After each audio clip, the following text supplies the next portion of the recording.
네, 우리 같이 묵상할 하나님의 말씀은 아모스서 제2장 말씀입니다. 아모스서 제2장 13절부터 마지막 16절까지 읽겠습니다. 13절부터 16절까지입니다. 우리 같이 한 목소리로 합독합니다. 시작. 보라, 곡식단을 가득히 실은 수레가 흙을 누름같이 내가 너희를 누르리니 빨리 다름박질하는 자도 도망할 수 없으며 강한 자도 자기 힘을 낼 수 없으며 용사도 자기 목숨을 구할 수 없으며 활을 가진 자도 설 수 없으며 발이 빠른 자도 피할 수 없으며 말 타는 자도 자기 목숨을 구할 수 없고 용사 가운데 그 마음이 굳센 자도 그날에는 벗어 벌고 도망하리라. 여호와의 말씀이니라. 아멘. 오늘 본문 말씀에는 세상 온갖 능력들이 많이 등장합니다. 그런데 그 모든 능력들이 그날에는 좀 다른 모양을 보이죠. 14절부터 계속 보면 능력들이 우리가 바로 기대하고 우리가 꿈꾸는 능력들인데요. 다름박질하는 자, 강한 자, 용사, 활을 쏘는 자, 발 빠른 자 등이 나옵니다. 그런데 그들이 그날에 경험할 일은 놀라운 일입니다. 자신들이 상상할 수 없는 일이에요. 뭐냐면 다름박질하는 자가 굉장히 빨리 달리는 자인데 도망할 수 없대요. 강한 자가 나름 꽤 능력이 있고 실력이 있고 힘이 있다 여겼는데 힘을 낼 수가 없답니다. 용사들도 자기 목숨을 구할 수 없으며 활을 가진 자가 설 수조차 없답니다. 발 빠른 자가 피할 수가 없으며 말 타는 자가 자기 목숨을 구할 수 없습니다. 용사도 그 마음이 담력이 있는 자도 자기 스스로 구할 수 없어 도망할 뿐입니다. 다시 말씀드리면 우리가 꿈꾸고 우리가 기대하고 우리가 그것을 위해서 붙잡으려고 하는 모든 것들이 그날에는 전혀 도움이 되지 않는다는 것이죠. 아니, 오히려 도움이 안 될 뿐만이 아니라 오히려 망하고 무너지고 깨지고 우리가 무엇을 위해서 달려왔던고 하는 안타까운 그러한 한숨이 나올 수밖에 없는 때입니다. 왜 그렇습니까? 왜 이 강한 자들의 강함과 빠른 자들의 빠름과 있는 자들의 부요함이 그날엔 아무 소용이 없게 될까요? 오늘 13절은 이렇게 시작합니다. 보라, 보라. 뭘 봐야 합니까?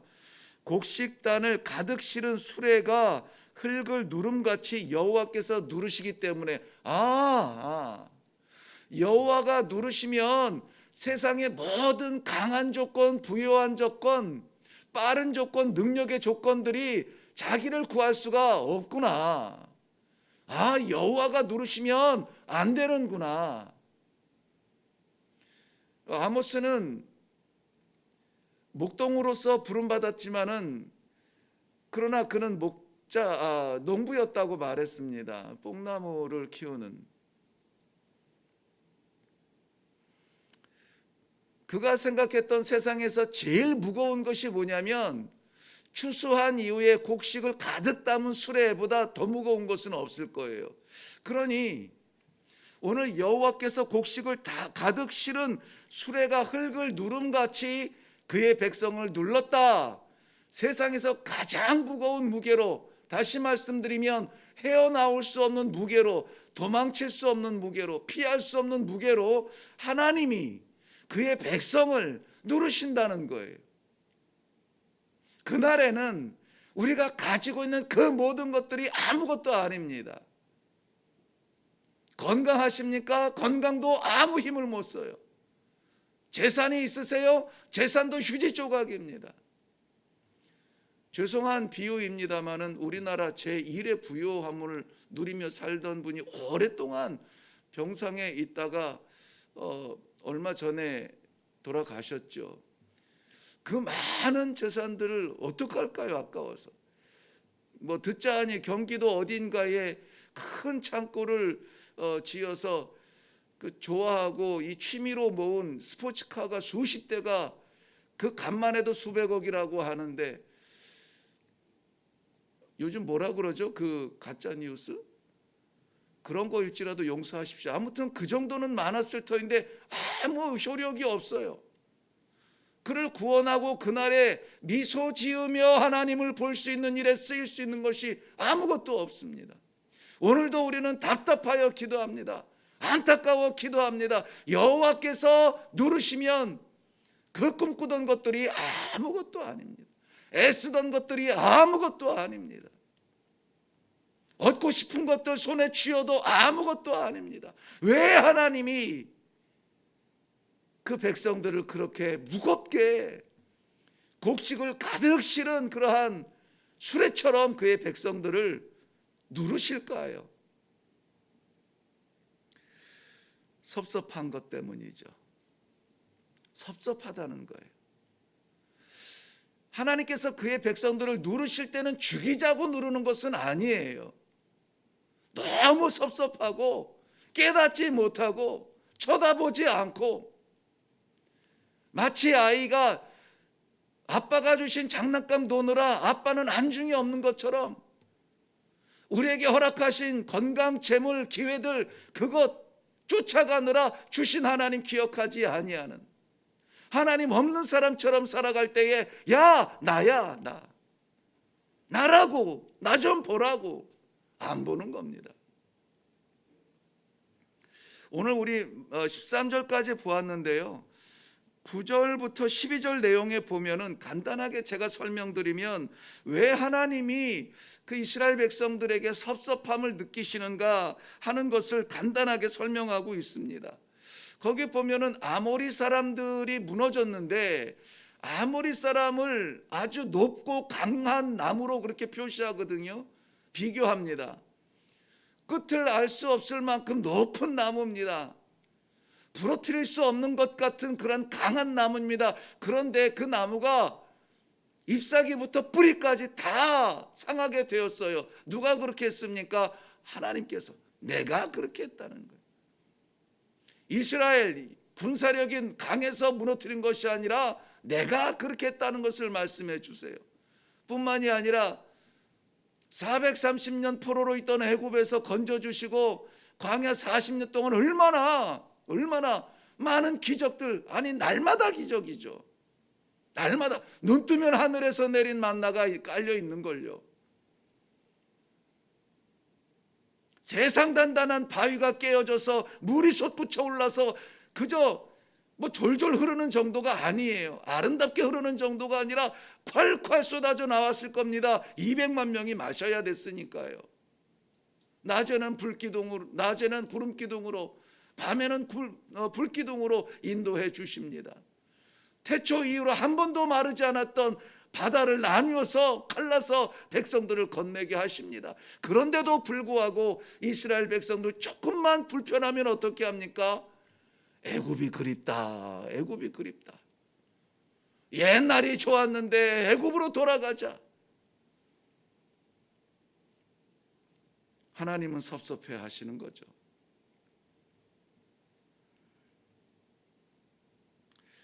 말라기서에 보면 70년 바벨론 포로에서 하나님께서 그의 백성들을 예루살렘으로 돌아오게 하십니다. 그 감격이 오래가지 않습니다. 심지어는 그렇게 선지자들을 통하여서 이 역사적 섭리를 이끌어 가시고 우리에게 이 기회를 주신 분이 하나님이라 그렇게 말씀을 해 주셨는데, 그럼 뭐 우리가 할 거 하면 되지. 말라기 선지자의 입술을 통해서 하나님이 섭섭해 하신 것은 너희가 눈먼 것을 제물로 드렸고 저는 것을 제물로 드렸다. 하나님이 고기가 궁해서 제물을 받으시는 것이 아니에요. 저들의 마음, 감사와 감격의 마음, 여전히 말씀하여 주시며 우리들에게 생명의 소망을 주시는 그 마음으로 간절하게 준비하여서 정성으로 올려드리는 그 제사를 받고 싶은데, 눈먼 것 저는 것들로 제물을 올리면서 우리는 했으니까 형식적으로 올려지는 그러한 제사에 하나님이 섭섭하다. 이스라엘 백성들에게 하나님께서는 하나님의 말씀을 대언할 그러한 선지자를 세우시고 말씀하십니다. 어떻게 살아야 될지 정결의 모델을 세우시면서 나시린을 보내십니다. 그런데 오늘 12절 말씀 보면은 1절 12절 보면 선지자에게는 야 말하지 마라 말하지 말라는 거예요. 좀 편하게 살게 두라고요. 나시린에게는 포도주를 먹입니다. 해봐, 괜찮아, 이것도 좋잖아. 뭐 굳이 그렇게 갇혀서 살 필요가 있나?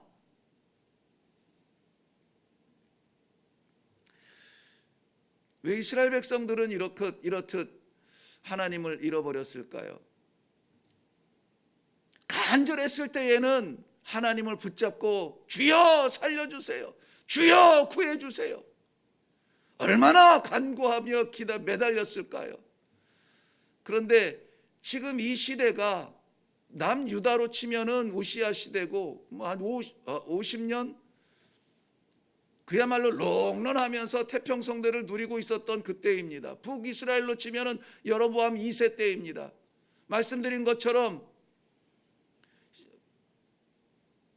주변국의 그 위험들이 무너지고 평안하며 경제적으로 부유할 때입니다.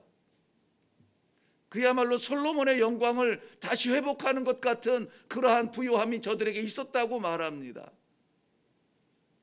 그 풍요로움으로 인하여서 주신 하나님을 잊어버리는 것이죠. 그 풍요로움 자신들은 마음껏 누리고 주변에 위협하는 원수들도 없고 풍요로운 그 상태를 하나님은 달리 표현하세요. 아모스 8장에 보면은 하나님께서 그날에 하실 말씀이 무엇이냐면 말씀을 거두시고 말씀을 멈추시고 선지자들의 입을 닫으시고 그렇게 풍요롭다 여기시는 그때에 말씀의 기가를 느끼며 가슴을 칠 것이라는 평가를 하고 계십니다. 그런데 저는 오늘 말씀의 제목을 16절에 용사 가운데 그 마음이 굳센 자도 그날에는 벌거벗고 도망하리라. 우리의 능력들이 다 좌절되어지는 그날인데 저는 제목을 그날의 소망이라 이렇게 정했어요. 왜 그렇습니까? 모든 힘 있는 것들, 능력 있는 것들, 우리 손에 잡은 것들, 괜찮은 것들, 그런 것들이 다 무너져서 우리에게 도움이 되지 않을 그때에도 여호와께서는 말씀하셨다는 거예요. 여호와께서 말씀하셨다는 것은 무엇입니까? 소망이 있다는 거예요. 포기하지 않았다는 것입니다. 그저 우리가 주목할 것은 우리의 근력을 더 키울 것이 아니라 우리의 계획을 더 분명히 할 것이 아니라 여호와의 말씀을 붙드는 것이 그날의 소망이 될 줄로 믿습니다.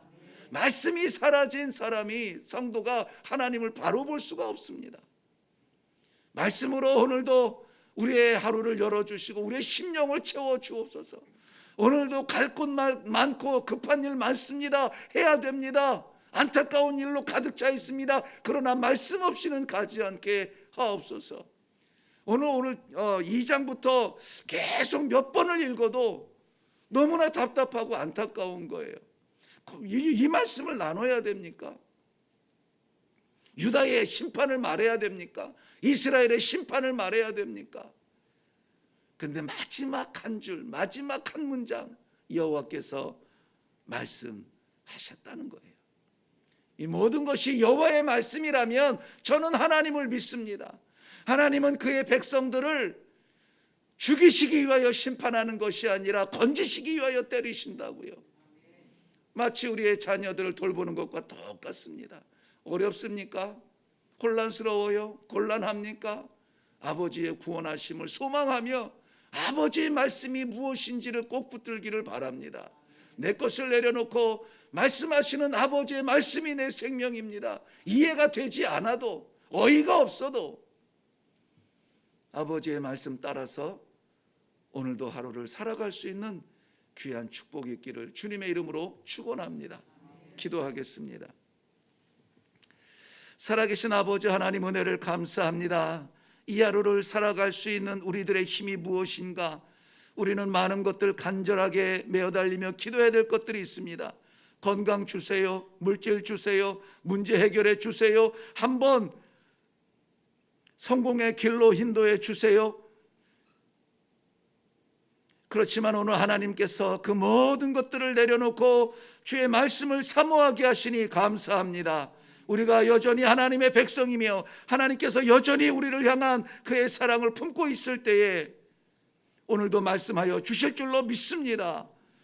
좌절하며 안타까우며 두려운 주의 백성들에게 나다, 내가 너를 지명하여 불렀고 너는 내 것이다, 확실하신 아버지 사랑의 말씀을 가슴에 품고 이 하루도 힘내어 살아갈 수 있도록 은혜를 베풀어 주시옵소서. 감사드리며 예수님 이름으로 기도하옵나이다. 아멘. 그날은 모든 이들에게 두려운 날일 겁니다. 특별히 이 정도면 됐다라고 가지고 있었던 사람들은 무기력해지는 자신을 보며 더 두려울 것입니다. 아무도 벗어날 수 없을 것 같은 무게로 하나님은 그날 짓누를 것입니다. 하나님을 섭섭하게 하지 않으시기를 바라요. 오늘 하나님을 기쁘시게 하시기를 바랍니다. 무엇을 하든지 어떻게 하든지 누구와 하든지 난 모르겠습니다. 그런데 하나님께서 기도 가운데에 성도님들에게 말씀하시기를 바랍니다. 그리고 그 말씀대로 순종하여서 오늘 하나님을 기쁘시게 하고, 나를 향한 섭섭함이 있거든, 내가 사람 붙잡았거든, 내가 물질 붙잡았거든, 내가 건강에 빠져 있거든, 오늘은 하나님 주의 뜻을 위하여서 드리는 하루가 되게 하여 주시옵소서. 이 하루가 정말 복된 하루가 될 수 있도록 하나님과 동행할 수 있는 놀라운 복의 날이 되기를 바랍니다. 우리 이 시간에 간절하게 기도할 때에 말씀하여 주신 아버지 감사합니다. 내 숙제 먼저인 줄 알았는데 섭섭하신 아버지, 섭섭한 것 있나요? 말씀하여 주세요. 아버지 말씀 따라가겠습니다. 순종하겠습니다. 오늘 하루 동행하여 주사 모든 시간이 주와 동행하는 시간 되게 하여 주시옵소서. 이것 우리 먼저 기도하시고 각자의 기도의 제목으로 하나님 앞에 나가 기도하겠습니다. 우리 다 같이 기도하겠습니다.